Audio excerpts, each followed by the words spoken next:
ভোর তখন 6টা বাজে। আমরা উঠলাম ক্যাবে। যাচ্ছি কোথায়, পুরো ভিডিওটা দেখলে তোমরা জানতে পারবে। মাম্মার বাই বার্থ একটা প্রবলেম ছিল, যার কারণে চললাম ব্যাঙ্গালোরের উদ্দেশ্যে।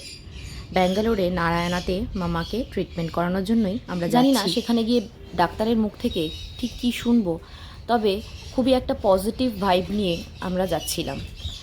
এই যে ব্রিজটা দেখছো, এটা তোমরা সকলেই জানো, হাওড়া ব্রিজ। হাওড়া ব্রিজের ওপর দিয়ে যেতে ভীষণ ভালো লাগে, বিশেষ করে গঙ্গাটা দেখে মনটা একদম ফুরফুরে হয়ে যায়। ভোরবেলা 6টায় বেরিয়ে আমরা প্রায় আধ ঘন্টার মধ্যে মানে 6:30টায় এই যে এখানে স্টেশনে বসে রয়েছি, ওয়েট করছি এখানে কখন আমাদের গাড়ির খবরটা পাবো।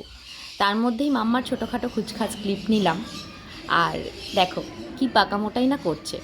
এটা ছিল আমাদের দুরন্ত এক্সপ্রেসে চড়ার প্রথম এক্সপিরিয়েন্স। ইভেন একদম ফার্স্ট টায়ার কোচেরও কিন্তু এটা আমাদের প্রথম এক্সপিরিয়েন্স।